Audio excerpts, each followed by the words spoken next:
नमस्कार, स्वागत आहे आपलं. आज आपण करणार आहोत कट्टाची आमटी, पुरणपोळी बरोबर खाली जाणारी. तर त्यासाठी मी इथे अर्धा वाटी खोबरं चिरून भाजून घेतले, 2 कांदे, 15-20 लसूण पाकळ्या आणि 1 इंच आलं हे सुद्धा मी भाजून घेतले. इथे 8-10 हिरव्या मिरच्या आणि मीठ चवीपुरतं ते पण मी भाजून घेतले.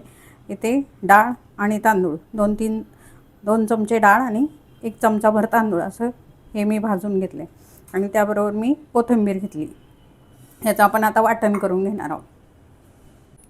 हे आपलं वाटण तयार आहे. आता आपण आमटीला फोडणी करून घेणार आहोत. ज्या भांड्यात आपण पुरण गरम केलं त्याच भांड्यात आपण आमटीला फोडणी करणार आहोत. तर तेल गरम झाले, त्यामध्ये मी मोहरी टाकून घेणार आहे. मोहरी तडतडली की जिरं टाकायचं आहे आणि थोडासा ओवा टाकायचा आहे.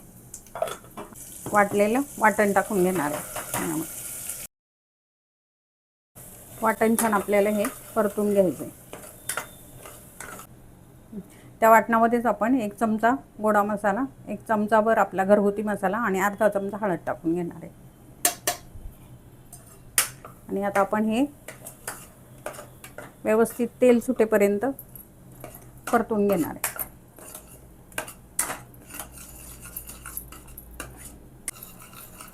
आपला मसाला छान परतून झाला आहे. आता आपण त्यामध्ये डाळीचा कट टाकून घेणार आहे.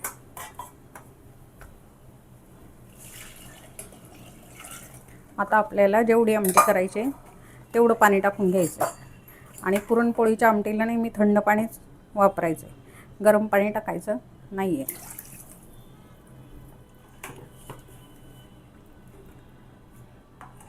हे बघा, एवढं मी पाणी टाकले आणि एवढी आमटी केली आहे. आता आपण 10 ते 15 मिनटं ही आमटी उकळून घेणार आहोत. ही बघा, आपली आमटी छान तयार झाली आहे. तिला तरी पण छान आली आहे.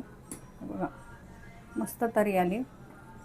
ही बघा, अशा प्रकारे आमटी बनवून बघा, छान होते आमटी.